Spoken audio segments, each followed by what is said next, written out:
memberkati. Biar kami semuanya Tuhan, Engkau melawat kami, Engkau memberkati kami pagi hari ini. Terima kasih Tuhan, berfirman-Lah. Kami siap mendengarkan-Mu Tuhan. Dalam nama Tuhan Yesus kami berdoa dan mengucap syukur. Bersama-sama dengan saya katakan amin. Amin. Silakan duduk Bapak Ibu dalam hadirat Tuhan. Baik, shalom saudaraku.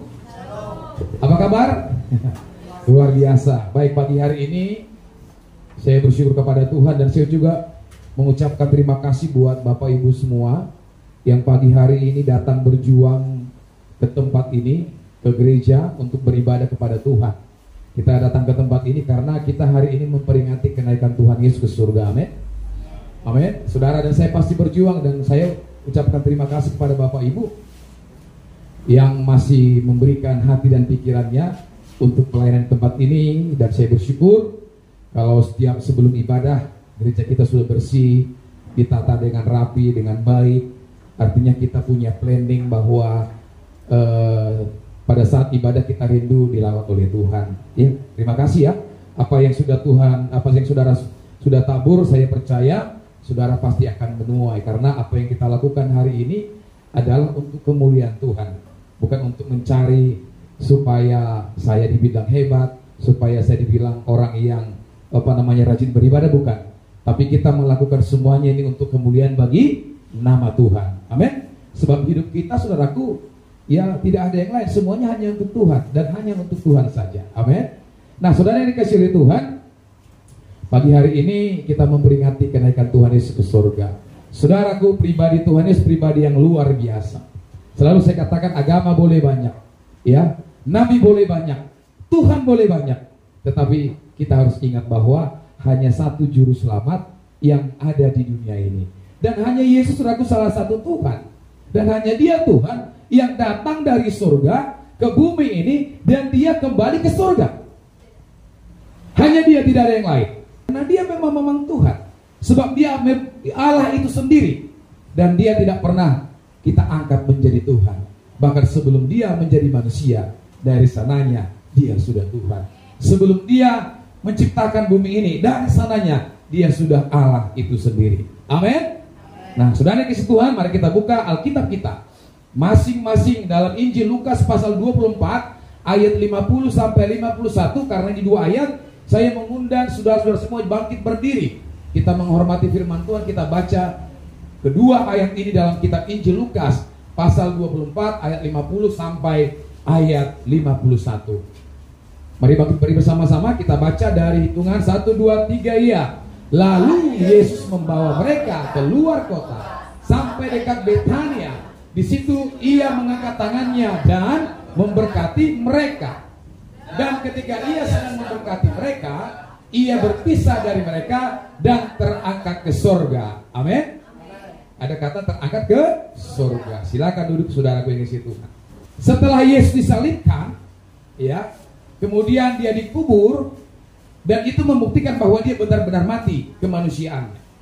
Tetapi manusia ilahinya dan dunia orang mati tidak sanggup untuk mengubur Dia, sehingga di hari yang ketiga itu Yesus bangkit. Kita rayakan beberapa waktu yang lalu. Dan setelah kebangkitannya dari kematian, maka Yesus masih tinggal 40 hari lamanya, saudara. Ya, bersama dengan murid-muridnya, bersama dengan pengikutnya, masih ada 40 hari lagi Dia tinggal. Nah, saudara dikasih Tuhan, apa manfaatnya, apa gunanya, dan kenapa Yesus tinggal dan hidup, ya, 40 hari lagi sebelum terangkat ke surga? Bahwa Ia sedang membuktikan bahwa Dia benar-benar hidup. Amin. Yang kedua, Dia sedang mempersiapkan ke 11 murid itu, bahkan penggantinya Matias, dan juga para perempuan-perempuan hari itu pengikutnya. Dia sedang mempersiapkan, ya, karena suatu saat kelak Dia akan naik ke surga. Dan Yesus mau dan Dia ingin supaya semua murid-muridnya tidak kecewa. Katakan kecewa. Ya, karena sifat dasar manusia itu gampang kecewa. Betul? Yesus saja mati, ya, ada murid yang berjalan dari Yerusalem ke Emmaus itu kecewa karena yang diharapkan mati, disalibkan, ya. Ada kekecewaan, dan Tuhan tahu bahwa murid-muridnya adalah manusia biasa dan juga gampang untuk kecewa. Jadi dia harus tinggal 40 hari lagi di bumi setelah kebangkitannya dari kematian untuk mempersiapkan murid-muridnya. Amin. Ada preparationnya. Karena apa? Ketika Yesus meninggalkan mereka naik ke surga, ya, itu nanti akan banyak tantangan yang mereka alami. Bahkan ketika Yesus sudah bersama-sama mereka, banyak juga tantangan yang mereka alami. Betul ya? Banyak mereka dibenci, mereka dicari-cari, mereka dihina, mereka didera, mereka dihukum. Ya, dan Yesus tahu bahwa suatu kelak mereka akan mengalami aniaya. Nah, tetapi Yesus pernah berfirman di dalam kitab suci berkata bahwa mereka, ya, tidak ditinggalkan seperti yatim piatu. Aku akan mengutus Rohku kepadamu.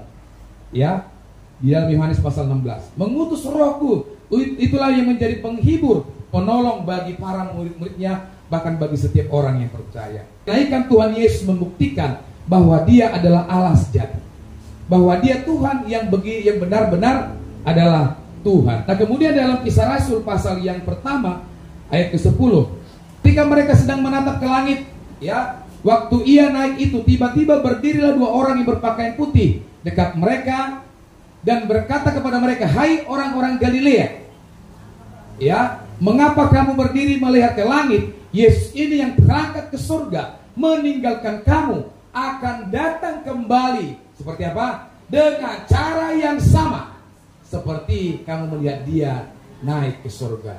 Ini yang kita tunggu-tunggu. Ini nubuatan yang kita tunggu-tunggu kelak ketika Dia datang sebagai mempelai pria surgawi, sebagai hakim untuk menghakimi dunia ini. Saya mau berikan bukti kepada saudara bahwa apakah kebangkitan Yesus ini, apakah kenaikan Yesus ini benar-benar adalah fakta sejarah, benar-benar terjadi atau hanya sekedar mitos. Apakah kenaikan Yesus ini hanya legenda? Saudara tahu legenda? Saudara tahu mitos? Cerita-cerita orang tua, cerita nenek-nenek tua, cerita katanya-katanya tanpa bukti dan tidak pernah terjadi. Ada 7 fakta kebenaran kenaikan Yesus Kristus ke surga. Yang pertama adalah Yesus menubuatkan kenaikannya dan betul terjadi, ya. Yang pertama, Yesus menubuatkan kenaikannya dan betul terjadi. Ya, dikatakan dalam Yohanes 15 ayat 18 sampai 27, di mana Yesus mengatakan bahwa Ia berasal daripada Bapa dan kembali kepada Bapa, yaitu surga. Ya, ini terjadi. Dia katakan ketika Dia di bumi ini dan terjadi ketika Dia terangkat ke surga, saudara. Nah, Ulangan pasal 18 sampai 20, Ulangan 18 ayat 20 sampai 22 memberi bekal kepada kita untuk menguji apa yang disebut dengan nubuatan. Ya, beberapa waktu lalu saya sampaikan nubuatan itu ya pasti terjadi. Kalau tidak terjadi itu namanya bukan nubuatan. Apa? Hayalan atau nubuat. Ya. Tapi nubuatan itu benar-benar terjadi. Nah, dalam Ulangan 18 ayat 20 sampai 22 yang memberikan bekal kepada kita untuk menguji nubuat. Apakah nubuat tersebut palsu atau berasal dari Tuhan? Di sana dicatat bahwa nubuat palsu adalah nubuat yang diucapkan namun tidak terjadi. Itu nubuat palsu. Seluruh nubuatan para nabi dalam perjanjian lama itu semuanya tergenapi. Hanya satu yang belum Tuhan genapi hari-hari ini, yaitu kedatangannya kedua kali. Yesus menubuatkan kenaikannya ke surga kepada murid-muridnya, dan hal itu dicatat di dalam Injil untuk menjadi sebuah bukti tertulis, dan hal itu betul terjadi sehingga Yesus tidak memberikan nubuat palsu atas dirinya sendiri. Mana ada orang bernubuat atas diri sendiri? Ada? Hanya Yesus yang bernubuat untuk diri sendiri, dan itu terjadi. Dan hari ini Dia berada di surga, duduk di sebelah kanan Allah Bapa untuk menyediakan tempat bagi saudara dan saya. Amin. Sebab firman Tuhan berkata bahwa di rumahku, kata Tuhan Yesus, ada banyak tempat tinggal. Aku pergi kepada Bapa untuk menyediakan tempat bagi saudara dan saya. Maukah saudara akan tempat itu? Mau? Amin. Ya, kita semuanya nanti pasti kembali ke sana. Nah, yang kedua, bukti fakta sejarah yang kedua adalah ada banyak saksi. Ya, di Ulangan 19 ayat 15 berkata, satu orang saksi saja tidak dapat menggugat seseorang mengenai perkara kesalahan apapun atau dosa apapun yang mungkin dilakukannya. baru atas keterangan 2 atau 3 orang saksi perkara itu baru tidak disangsikan. Ya, mau lihat ayatnya? Coba buka Ulangan. Ya, ini 1 orang saksi tidak dapat menggugat seseorang mengenai perkara kesalahan apapun atau dosa apapun yang mungkin dilakukannya, baru atas keterangan 2 atau 3 orang saksi perkara itu tidak disangsikan. Artinya lebih 2 atau 3 orang baru sah perkara itu. Nah, siapa saksi-saksi atau saksi mata yang melihat Yesus terangkat? Yang pertama adalah ke-11 murid.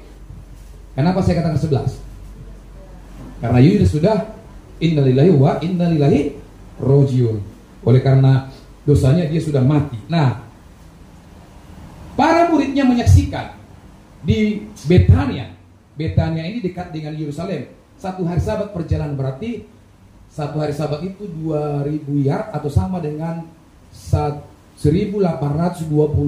meter, berarti dekat dengan Yerusalem. Nah, dari Betania ke Yerusalem ada yang namanya memisahkan mereka. Ya, namanya bukit Zaitun, ya. Jadi dari Betania Yesus terangkat. Nah, murid-muridnya melihat, Saudara, bahwa Yesus terangkat. Berarti ada 11 orang memenuhi syarat Ulangan pasal 19-15, 2-3 orang lebih memenuhi, berarti tidak disangsikan perkara itu. Yang kedua, di ayat yang kita baca tadi di dalam Lukas pasal berapa tadi? 24. Ayat 51.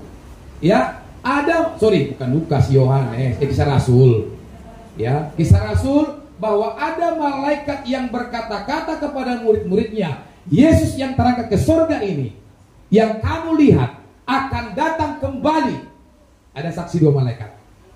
Ya, 11 murid-murid dan 2 malaikat yang melihat. Nah, dikatakan lagi, saudaraku, yang ketiga saksinya adalah Paulus. Jadi kalau Paulus ini hidup pada tahun 34 Masehi, sesudah Yesus terangkat ke surga. Nah, artinya Alkitab belum selesai ditulis. Artinya Alkitab belum selesai dikanonisasi. Tetapi Paulus sudah berkata dalam Ibrani 10 ayat 38. Nah, itu bukti yang kedua, ada 3 saksi yang melihat. Bahkan juga dinyatakan di dalam surat yang lain bahwa Maria, ya, dan Marta dan perempuan-perempuan yang lain juga menyaksikan. Jadi sejarah penulisan Alkitab berkata ada kurang lebih 120 murid, ya, yang menyaksikan kenaikan Yesus ke surga. Amin. Nah, itu para saksi mata. Artinya dia memenuhi Ulangan pasal Ulangan pasal 19 ayat 15 dan juga 1 Timotius 5 ayat 19. Nah, yang ketiga, ya, buktinya yang ketiga adalah kenaikan Yesus ini terjadi pada siang hari. Ketika Yesus terangkat ke surga, kondisi waktu itu pada siang hari. Kisah Rasul pasal 1 ayat 9 berkata, sesudah Yesus mengatakan demikian, terangkatlah ia disaksikan oleh mereka, dan awan menutupinya dari pandangan mereka. Ini terjadi pada siang hari. Jadi kalau tanya, kita tahu, ya, bahwa Yesus terangkat pada siang hari, artinya ini sedang mengkonfirmasi bahwa tidak ada yang disembunyikan. Artinya terbuka dan terlihat. Amin. Ya, ini yang ketiga. Nah, yang keempat adalah terjadi di ruang terbuka. Ya, Kisah Rasul pasal 1 ayat 12 mencatat, maka kembalilah rasul-rasul itu ke Yerusalem dari bukit yang disebut Bukit Zaitun, yang hanya seperjalanan sabat jauhnya dari Yerusalem. Di sana dicatat bahwa Yesus terangkat ke surga terjadi di sebuah bukit yang dinamakan Bukit Zaitun. Jadi itu kalau saudara pergi ke Israel atau searching di Google, itu Bukit Zaitun itu Betania itu luas, ya, dan tidak di ruangan tertutup Yesus terangkat. Artinya ada saksi mata, ada hal-hal yang tidak ditutupi ketika Yesus terangkat ke surga. Amin. Nah, yang selanjutnya, yang keempat dan yang kelima adalah bahwa bukti yang kelima, Rasul Paulus, ya, mengkonfirmasinya. Rasul Paulus adalah seorang rasul yang disahkan oleh gereja-gereja di Yerusalem pada waktu itu, di mana dia diutus untuk melayani orang-orang non-Yahudi di luar tanah Israel. Rasul Paulus adalah seorang yang terdidik, kritis, cerdas, sehingga perkataannya pasti terjamin karena ia tahu bahwa setiap perkataannya pasti harus bisa dipertanggungjawabkan. Jadi Paulus bukanlah orang sembarangan. Artinya ketika dia mengetahui dan percaya dan membuat statement Yesus terangkat ke surga, itu bisa dikonfirmasi kebenarannya sesuai dengan Roma pasal 10 ayat 6. Coba kita baca. Ini bukti yang kelima. Ya, tetapi kebenaran karena iman berkata demikian. Jangan katakan di dalam hatimu, siapakah akan naik ke surga? Yaitu untuk membawa Yesus turun. Dan lewat ayat ini Paulus memberitahu bahwa Yesus itu ada di surga. Siapa yang mampu membawanya turun kembali? Ya, artinya Yesus itu sedang berada di surga ketika Paulus sudah melakukan pelayanan beberapa ribu tahun yang lalu. Nah, kemudian yang keenam adalah malaikat mengkonfirmasinya. Ya, hari kenaikan Yesus Kristus diperingati oleh seluruh umat Kristen sebagai hari penantian akan kedatangan Yesus kembali untuk menjemput kita, untuk membawa kita masuk surga. Karena ada kenaikan, maka akan ada kedatangan Yesus kembali, seperti yang dikatakan oleh dua malaikat dalam kitab Kisah Para Rasul tadi. Ya, jadi malaikat mengkonfirmasi. Ya, itu yang ke-6. Yang ke-7 adalah bukti ke-7, Roh Kudus mengkonfirmasi. Ya, dikatakan di sini 10 hari sesudah Yesus terangkat ke surga, terjadilah sebuah peristiwa yang luar biasa di Yerusalem, di mana murid-murid Yesus berkumpul di ruangan atas mendapat pencurahan Roh Kudus. Peristiwa ini dikenal oleh kita dengan apa? Hari Pentakosta. Karena ada janji Tuhan dalam Yohanes pasal 16 bahwa aku akan mengutus Rohku. Artinya ketika Roh Kudus tidak turun, berarti manusia Tuhan Yesus ada di bumi. Tetapi ketika Yesus naik ke surga, maka Roh Kudus dicurahkan. Artinya apa? Roh Kudus sedang mengkonfirmasi bahwa Dia ada di surga. Karena Yesus tidak mungkin, ya, dan tidak mungkinlah berbohong dan mengatakan janji-janji palsu. Amin. Jadi saudara jangan bimbang lagi. Benar nggak Yesus naik ke surga? Kan masih banyak seperti itu. Ya, Yesus hari ini sudah ada di surga. Amin. Bahkan 2000 tahun yang lalu Dia sudah ada di surga dengan tubuh kebangkitannya, mempersiapkan tempat bagi saudara dan saya. Nah, ini fakta sejarah. Ada saksi-saksinya dari manusia, dari malaikat, dari Yesus sendiri, bahkan juga dari Roh Kudus sendiri yang mengkonfirmasi bahwa Yesus hari ini naik ke surga dan Dia bertahta di surga. Amin. Itu bukti sejarah, nggak boleh dilupakan. Karena bangsa yang besar kata dunia ini adalah bangsa yang tidak melupakan sejarahnya. Kekristenan juga tidak boleh kehilangan sejarah, supaya jangan jadi hoax, jangan jadi legenda, jangan jadi mitos, tetapi sejarah dan benar-benar firman Allah. Amin. Nah, sekarang saudaraku, apa makna kenaikan Yesus bagi kita? Ya, kan ini kan sudah puluhan tahun kita rayakan, betul? Dari kita bayi, anak-anak, remaja, sekarang orang tua, ada yang opung-opung. Ya, apa makna kenaikan ini yang kita rayakan setiap tahun? Sampai hari ini saya mengorbankan waktu saya untuk beribadah, karena sekali setahun kita rayakan kenaikan Tuhan Yesus ke surga. Sekali setahun Paskah, sekali setahun kebangkitan, sekali setahun juga Natal. Ya, apa maknanya bagi kita kenaikan Yesus ke surga? Nah, yang pertama kita buka Yohanes pasal 14 ayat 15 sampai 18. Yohanes pasal yang ke-14, 15 sampai 18. Ya, sama-sama kita baca Bapak Ibu. Jikalau kamu mengasihi aku, kamu akan menuruti segala perintahku. Aku akan minta kepada Bapa, dan Ia akan memberikan kepadamu seorang penolong yang lain, supaya Ia menyertai kamu selama-lamanya. 17. Yaitu apa? Roh kebenaran. Dunia tidak dapat menerima Dia, sebab dunia tidak melihat Dia dan tidak mengenal Dia. Tetapi kamu mengenal Dia, sebab Ia menyertai kamu dan akan diam di dalam kamu. 18. Aku tidak akan meninggalkan kamu sebagai yatim piatu. Aku datang kembali kepadamu. Yang pertama, makna kenaikan Yesus naik ke surga adalah Dia berjanji akan memberikan Roh Kudusnya sebagai penolong. Katakan penolong. Ya, aku akan memberikan penolong yang lain. Dalam bahasa Yunani disebut parakletos. Parakletos tidak merujuk kepada oknum yang terbatas, Tetapi Parakletos Roh Kudus menunjuk kepada pribadi sendiri yang unlimited, yang tidak terbatas. Kalau ada orang mengartikan ini kepada sosok nabi apapun, itu adalah palsu. Amin. Tetapi Parakletos Roh Kudus di sana adalah Roh Allah sendiri, dan kita mengenal Dia. Amin. Yang lain kita tidak kenal. Tapi ini Roh Kudus ini dijamin oleh Bapa. Karena apa? Kita menuruti perintah dan itu dikirim oleh Tuhan kepada kita. Roh Kudus ini, saudaraku, ya, diberikan kepada para rasul untuk menolong. Ya, menolong siapa? Para rasul, murid-murid untuk melaksanakan amanat agung. Menolong siapa lagi Roh Kudus? Menolong orang-orang percaya supaya mampu menjalani hidup ini.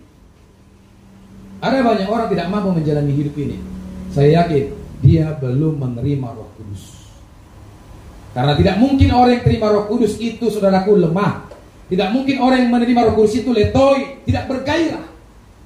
Tidak mungkin orang yang menerima Roh Kudus itu bermalas-malasan membaca firman. Tidak mungkin orang yang dipenuhi Roh Kudus itu malas menyembah Tuhan dan malas ke gereja. Tidak mungkin.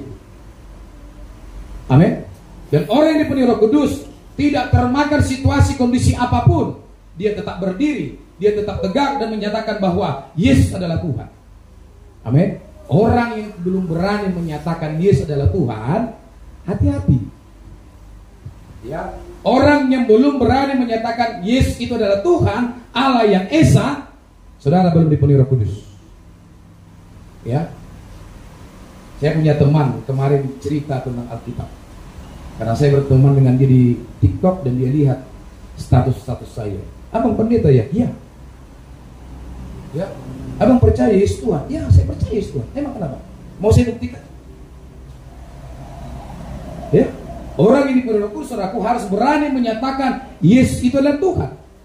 Kenapa? Roh yang terima bukan roh perbudakan, tetapi roh yang memerdekakan saudara dan saya. Amin. Orang yang dipenuhi Roh Kudus yang ketiga adalah bukan orang yang gampang diombang-ambingkan, dibujuk oleh ajaran-ajaran dunia ini. Amin. Bagi kita firman Tuhan ya dan amin. Jangan coba saudaraku berbohong demi firman Tuhan. Jika ya katakan ya, jika tidak katakan tidak. Selebihnya dari sejarah. Saudara harus tahu bahwa iblis adalah bapa dari segala pendusta.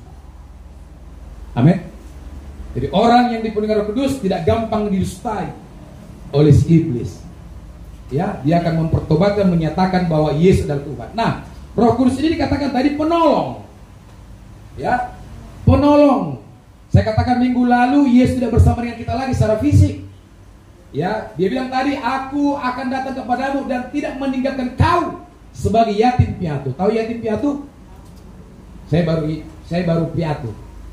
Baru satu yang pergi, ya kan? Masih ada ibu saya. Nah, yatim piatu ini saudaraku tidak ada bapak mamanya lagi, tidak ada orang tuanya. Artinya apa? Setiap anak pasti bernaung kepada orang tuanya. Setiap anak pasti membutuhkan bantuan orang tuanya. Betul?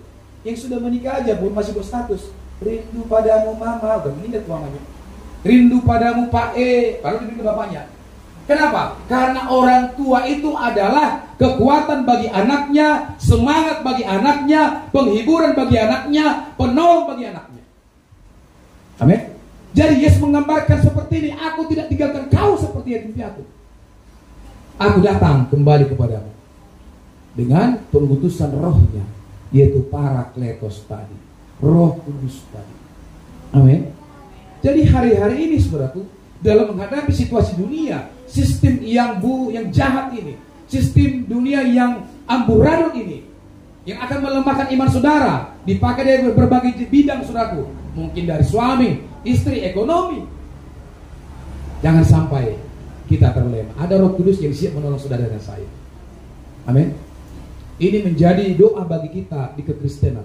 Hari-hari ini begitu gampang orang mengambil keputusan, begitu gampang orang membenarkan firman Tuhan demi kepentingannya, mencari ayat-ayat untuk kepentingannya. Ya, saya lihat di media sosial, Dulus Production. Saya sepakat dengan hamba Tuhan ini. Dia gondrong bereokan, tetapi dia terus mengajar bahwa tidak ada pernikahan kedua kali di antara Kristen kecuali mati. Ya, amin Bapak Ibu. Kalau ada mungkin di antara kita yang mungkin sudah menikah lagi, masih hidup pasangannya, kau berbuat zina.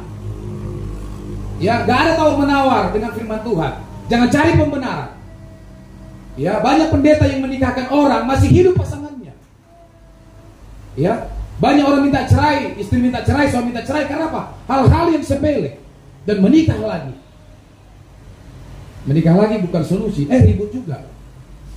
Dan hamba-hamba Tuhan, jangan sampai ada yang mau memberkati orang-orang seperti ini. Amin. Bulan yang lalu ada orang Kristen datang kepada saya ingin diberkati, ingin diteguhkan pernikahannya. Istrinya sudah hamil, nunggu hari mau meletus. Saya bilang, saya tidak mau. Cari gereja lain.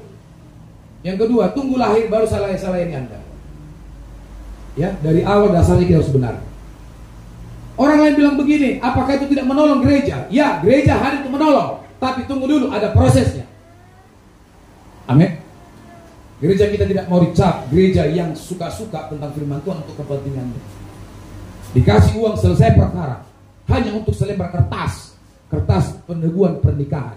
Apa gunanya kalau kau mati masuk neraka? Gak ada guna kertas itu. Gak ada. Tapi kalau hidupmu benar, sekalipun belum ada legalitas dari gereja, tidak masalah. Tunggu prosesnya diurus. Amin.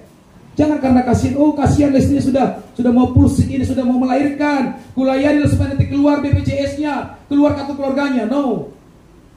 Jangan, kalau ada jemaat tetangga teman saudara seperti itu, jangan bawa ke gereja ini. Suruh ke gereja lain aja. Amin.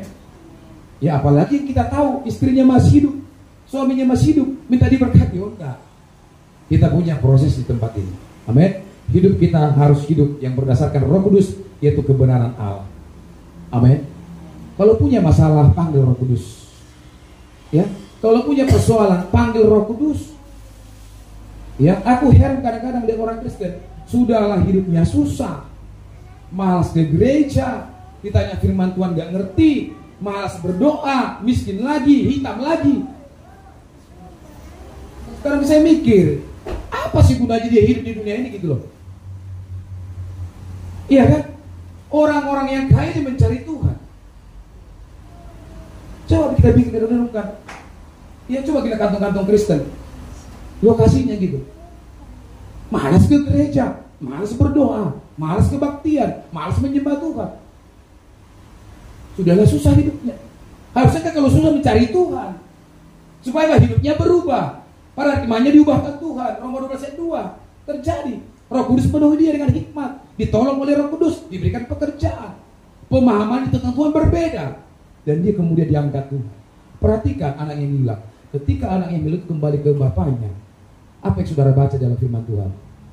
Bapaknya menyiapkan semuanya. Bapaknya panggil pembantunya, siapkan pakaian yang terbaik, siapkan sepatu yang terbaik, siapkan cincin yang terbaik, siapkan gelang yang terbaik. Dipanggil lagi pembantunya, siapkan makanan yang terbaik.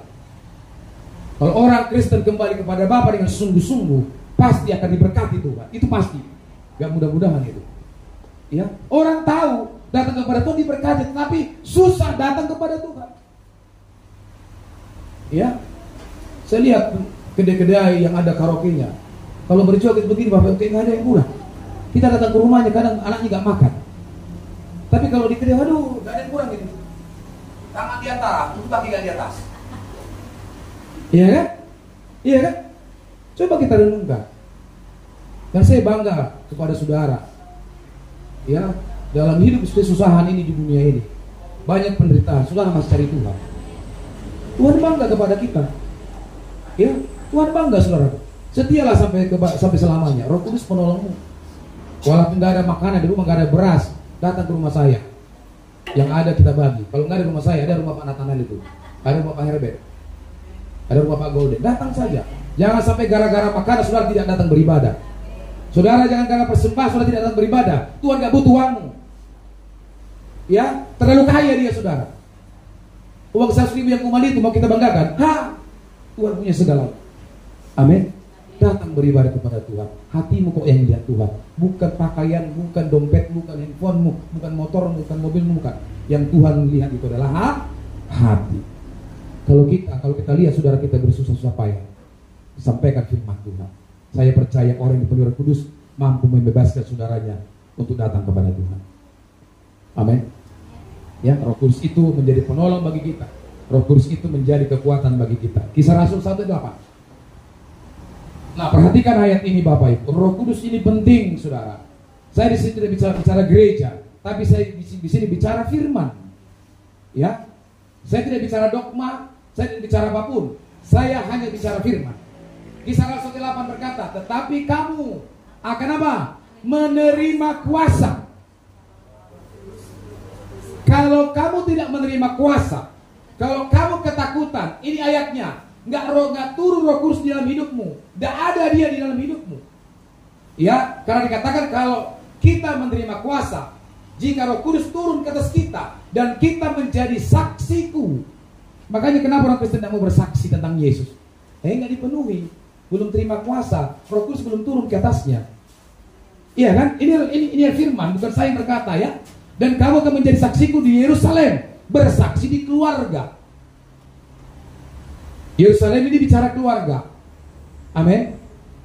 Ya, saya juga melakukan ini kepada keluarga saya. Terima atau tidak saya saksikan Tuhan Yesus hebat. Terima atau tidak saya saksikan Tuhan itu luar biasa. Termasuk kepada keluarga saya yang tidak percaya Yesus, saya saksikan.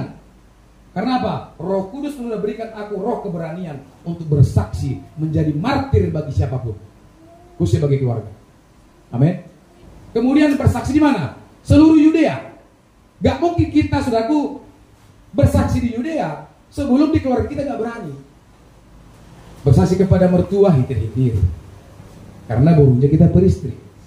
Bersaksi kepada tulang hator-hator, karena tulang adalah apa? Peringkat paling tinggi di budaya Batak. Kalau ada seperti itu, saudaraku, mari kita sama-sama bertobat. Jangan takut, sebab kamu sudah menerima Roh Kudus yang turun ke atas kamu. Kemudian apa? Setelah Judea makin luas. Samaria ini adalah orang yang bermusuhan dengan Israel, orang yang bermusuhan dengan orang-orang Yahudi. Tetapi ketika Roh Kudus turun, keselamatan bukan hanya untuk orang Israel, bukan untuk hanya Yahudi, tapi Samaria. Bukan lagi kepada musuh-musuh Israel, tapi apa? Sampai ke ujung-ujung bumi. Sahatu portibion, sahatu dua ni portibion namanya. Kita menjadi saksi. Amin. Opung-opung ada 3 di sini, 5 itu Pak Sitompul. Jangan lihat umurmu yang sudah uzur. Maaf ya sekali lagi ya, maaf ya tulang ya. Jangan lihat umur kita yang sudah uzur ini. Oh, nggak mungkin lagi kau bersaksi, enggak.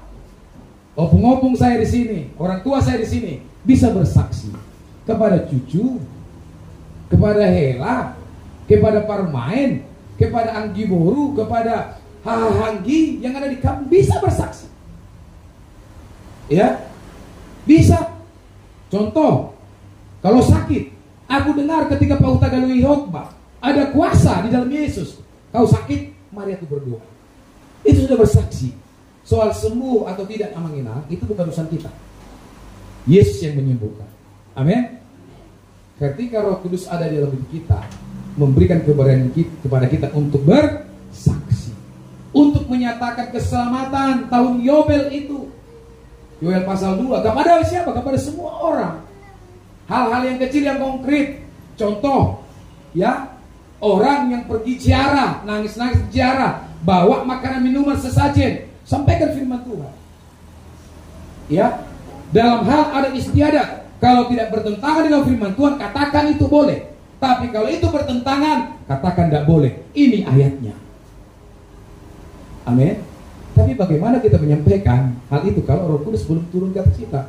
Berat Bapak Ibu. Saya sudah, ini khotbah saya yang ketiga minggu berturut-turut di gereja kita. Nah, Roh Kudus memampukan kita untuk menjaga hidup kita supaya seia sekata dengan kebenaran firman Tuhan. Yang kedua, makna kenaikan Yesus ke surga. Yang kedua adalah Yohanes 14 ayat 1 sampai 4. Hari ini kita baca banyak firman. Gak apa-apa ya. Masih ada waktu kita 20 menit lagi. Yohanes pasal 14 ayat 1 sampai 4. Bersama-sama kita baca 1, 2, 3 ya. Janganlah gelisah hatimu. Percayalah kepada Allah. Percayalah juga kepadaku. Di rumah Bapakku banyak tempat tinggal. Jika tidak demikian, tentu aku mengatakannya kepadamu. Sebab aku pergi ke situ untuk menyediakan tempat bagimu. 3. Dan apabila aku telah pergi ke situ dan telah menyediakan tempat bagimu, aku akan datang kembali dan membawa kamu ke tempatku, supaya tempat di mana aku berada, kamu pun berada. Yang terakhir, Pak. Dan kemana aku pergi, kamu tahu jalan ke situ. Amin. Yang kedua adalah menyediakan tempat bagi saya dan saudara sebagai orang pilihan Tuhan. Bersyukur orang Kristen itu diakui oleh salah satu kitab suci di dunia ini. Hanya kita itu disebut ahli kitab. Kita itu disebut orang Kristen yang punya jalan keselamatan. Yohanes berapa? 14 ayat 6 ya. Akulah jalan, kebenaran dan hidup. Ya, tidak ada yang sampai kepada Bapa kalau tidak melalui Yesus. Nah, Yesus mau kemana dia pergi, kita pun ke situ. Dan inilah konteks daripada Injil itu. Makanya Injil Yohanes memandang bahwa Yesus itu adalah benar-benar Allah sendiri. Dan seluruh kitab Yohanes berbicara tentang kemahakuasaan Yesus. Bahkan sampai ke surga pun Yohanes tulis bahwa ketika Yesus ada di situ, dia menyediakan tempat bagi kita. Amin. Ayat ini bukan untuk orang lain. Ya, ayat ini hanya untuk orang yang percaya kepada dia. Kalau nggak percaya, di mana Bapa berada, nggak ada di situ. Tapi karena kita percaya di mana ada Yesus, di mana ada Bapa, kita pun ada di situ. Amin. Jadi banggakan jadi orang Kristen. Senang jadi orang Kristen. Ya, senang. Soal surga pun agama lain harus nanya kita. Ya, enak kan? Ada pengakuan dari agama lain tentang keimanan kita. Ada pengakuan dari agama lain tentang apa? Tentang kehebatan Tuhan kita. Diakui saudara. Dan dahsyat. Ya, dia terkemuka di dunia dan akhirat. Dia Alfa dan Omega. Amin. Hanya Yesus satu-satunya jalan menuju ke rumah Bapa. Efesus 2 ayat yang ke-6. Nah, Yohanes 14 ayat 1-4 ini adalah, ini kisahnya murid-muridnya itu sudah mulai sedih. Ya, ke-11 murid itu dan para perempuan udah pada sedih. Karena Yesus bilang, aku akan pergi ke rumah Bapa. Bayangkan 3 tahun bersama-sama. Ya, hubungannya begitu kuat, erat sekali dengan Yesus. Ya, tiba-tiba Tuhan bilang begini, aku akan pergi kepada Bapa. Dia akan pulang, tentu ada kesedihan. Makanya Yesus menghibur. Ya, amin. Makanya kalau ada orang meninggal pun ayat ini sering disampaikan supaya jangan sedih. Ya, mana ada orang berpisah senang kecuali dengan musuhnya. Ya kan? Manusia itu akan sedih ketika berpisah dengan orang yang dikasihi. Ya. Nantulang, ketika tulang meninggal sedih nggak Nantulang? Ibu Simajunta ketika Bapak Batubara meninggal sedih nggak? Opung Yusia sedih? Atau ada yang senang? Atau ada yang mati? Ada yang senang? Ini belum bertobat kekristenannya. Tetapi yang namanya perpisahan, nggak ada yang enak saudara. Ya, saya berpisah dengan bapak saya udah 2 tahun kurang lebih meninggal. Itu masih terbayang kisah-kisah. Tapi yang saya pikirkan kisah-kisah yang enak aja. Saya nggak mau kisah-kisah yang nggak enak saya ingat-ingat. Karena firman Tuhan berkata, pikirkan yang mulia, pikirkan yang sedap didengar, pikirkan yang indah-indah. Jangan pikirkan yang jahat-jahat dari orang tua kita, dari saudara kita, dari istri kita, dari suami kita, jangan. Pikirkan yang indah-indah. Pikirkan yang baik-baik.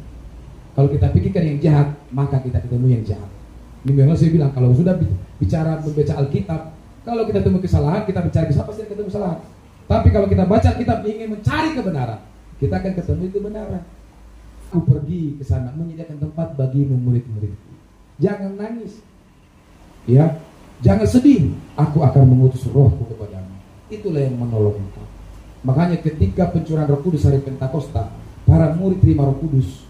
Tadinya Petrus yang tukang nyangkal Yesus, ya kan, 3 kali air berkokok, dia tetap nyangkal. Tapi ketika mereka diberi Roh Kudus, bayangkan, Petrus itu berani mati untuk Tuhan Yesus. Ya, jadi super power ini Roh Kudus, melebihi Superman. Pecundang, ya, diubahkan menjadi pemberani. Semua murid-murid itu ketika Yesus mati pada lari ketakutan, saudara. Yesus mati ketakutan, ya. Wah, dia kok yang diharapkan, meninggal pula, disalibkan pula, disamakan pula dengan penjahat, disamakan pula dengan orang terkutuk. Semua pada bubar. Tapi Yesus bangkit, Roh Kudus dicurahkan, mereka cinta mati-matian dengan Tuhan. Amin. Paulus juga diubahkan oleh Roh Kudus, cinta mati-mati dengan Tuhan, mati martir. Semua para murid mati martir. Ya, kita buka lagi di Efesus 2:6. Mana tadi Kak? Efesus 2 ayat 6. Jadi tadi Yesus menghiburkan para muridnya. Nah, Efesus 2:6 berkata, dan di dalam Kristus Yesus Ia telah membangkitkan kita juga dan memberikan tempat bersama-sama dengan Dia di surga. Ya, ini Rasul Paulus ngomong. Ditulisnya surat kepada orang di Efesus. Dan di dalam Kristus Yesus Ia telah, maksudnya Bapa telah membangkitkan kita juga dan memberikan tempat bersama-sama dengan Dia di dalam surga. Amin. Jadi kalau Yesus naik ke surga, makna yang kedua adalah menyediakan tempat bagi saudara dan saya. Pertanyaannya, sudahkah tempat kita ada di surga? Sudah? Atau sedang pembangunan? Saya yakin kalau sudah selesai tempat kita dibangun di surga, maka kita akan pulang segera. Kalau saudara belum pulang dan kita sedang membangun. Kemudian ditanya, bagaimana Pak membangun rumah kita di surga? Inilah yang kita lakukan. Kita beribadah, kita berdoa, kita mengasihi jiwa-jiwa, kita mengasihi banyak orang, kita bertobat. Itu sedang membangun. Nah, yang ketiga, makna kebangkitan Yesus yang ketiga adalah bahwa Ia akan datang segera menjemput gerejanya. Amin. Siapa gerejanya? Kita. Saya kemarin agak marah melihat di medsos itu firman Tuhan dipermainkan. Seorang orang tua terlibat perdebatan dengan orang-orang Kristen yang melecehkan, menurut saya, Alkitab. Saya pikir kalau tidak ngerti, harusnya Anda berdiam diri. Kalau nggak ngerti tentang Alkitab, firman Allah, iman Kristen, harusnya berdiam diri, jangan banyak ngomong. Karena firman Tuhan berkata, setiap perkataan yang sia-sia yang diucapkan dari mulut itu akan dipertanggungjawabkan di hari penghakiman. Dibuat bahan lelucon, saudara. Ya, dia bilang, mana gereja ruko? Itu ruko. Dia masih memandang fisik itu adalah gereja bangunan. Gak pernah Alkitab berkata gereja itu adalah bangunan. Alkitab berkata gereja itu adalah saudara dan saya. Amin. Gereja berasal dari bahasa Yunani, eklesia. Eklesia artinya dipanggil keluar. Amin. Jadi jangan hanya di sini berkecimpung Bapak Ibu. Saudara dan gereja dipanggil keluar untuk apa? Melayani banyak jiwa, menyatakan kemahakuasaan Tuhan, menyatakan bahwa Yesus satu juru sela dan Tuhan. Dipanggil keluar, itu eklesia.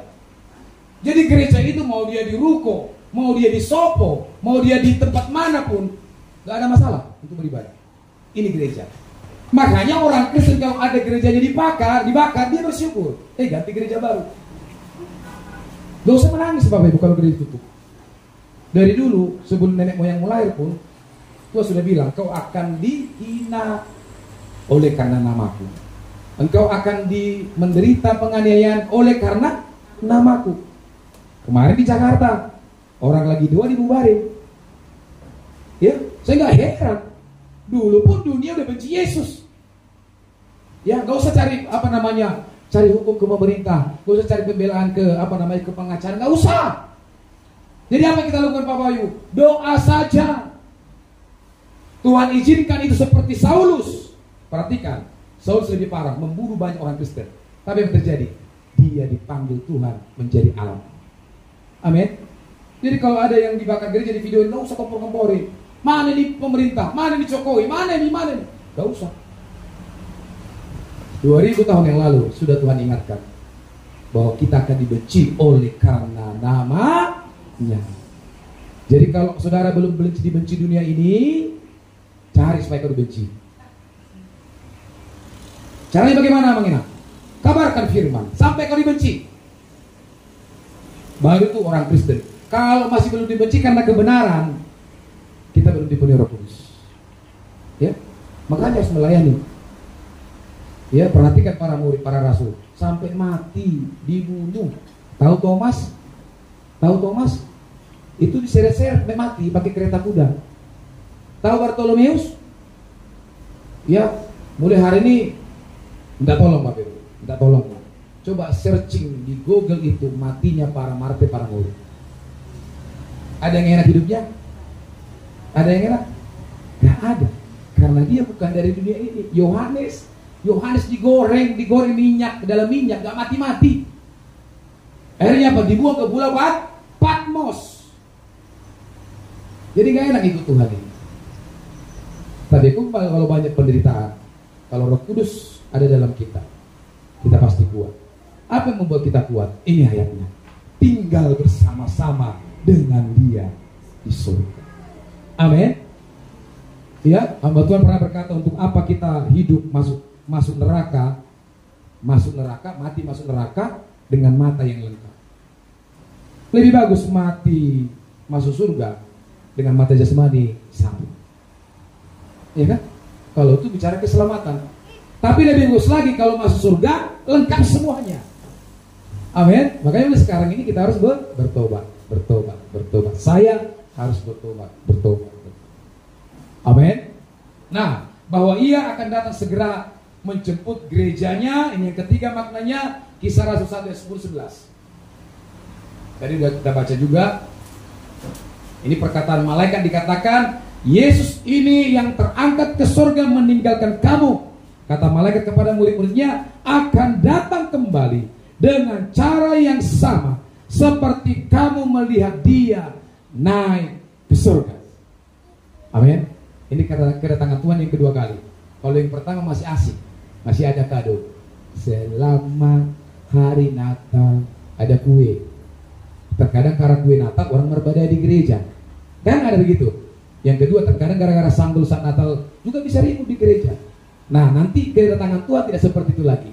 Ketika Dia datang untuk kedua kalinya, Dia akan membawa pedang.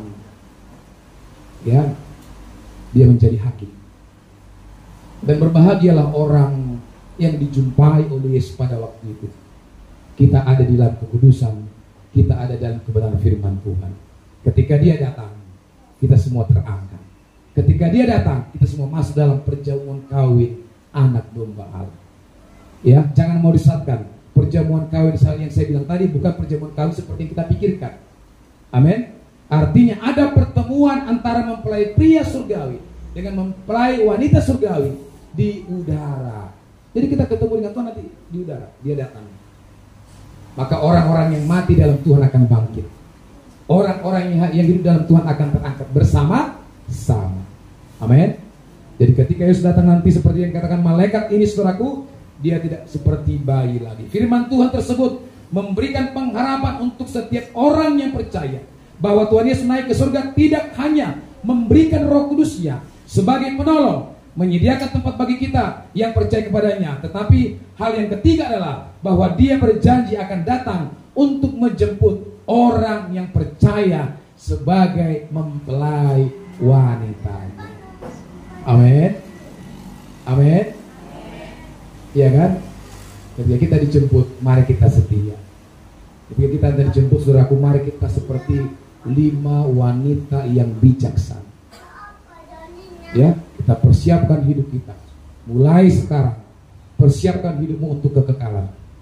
Ya. persiapkan Bapak Ibu. Jangan lihat kiri kanan, jangan mau digoda oleh dunia ini, jangan lihat istrimu, jangan lihat anakmu, jangan lihat suamimu, tapi lihatlah Tuhan. Pandang Tuhan.